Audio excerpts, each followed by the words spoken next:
I think obviously, the particularly in this time, the fuel crisis, we really want to get warmer homes, and the climate crisis, it makes things so much better from that point of view as well. Um, and certainly, I would think, I was just looking as well at their figures where they're looking at the age of the buildings. And since 2015, all new builds have been A or B, and since 2020 have been essentially A. So so if you like that, we're having that in every county, and in some ways, that to an extent is solving the problem in the future. For our existing houses, I would love to see the focus on the fail grades, the E, F, and G. As you say, 7%. That's a lot of houses that are seriously cold. And in E, F, and G, it's a total of 20% of the housing stock is in that category.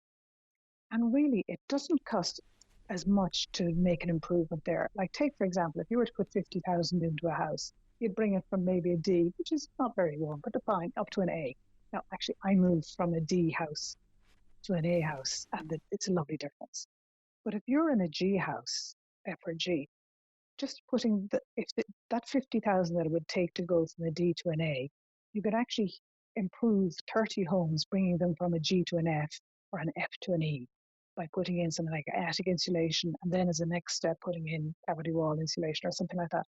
So it's really, much your the effectiveness, the cost effectiveness is hugely different and much more effective if you focus on really, I'd love to see in 5 years' time or 3 years' time, nothing, almost nothing in that E, F, and G category.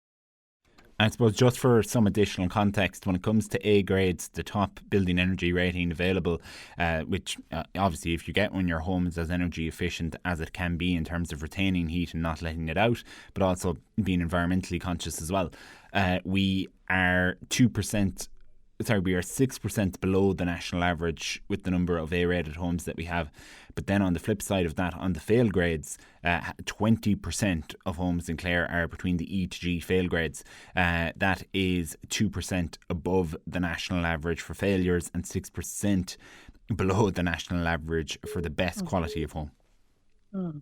Yeah, yeah.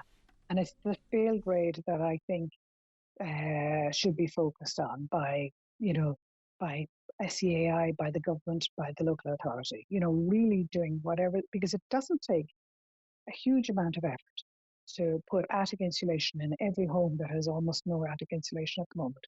We're doing a project ourselves in our Ennis Environmental Action Group, where we're providing that to about 30 households in Ennis free. And, and it's something that I'd love to see the government and the local authority really getting hold of and doing. And that would almost eliminate your F and Gs.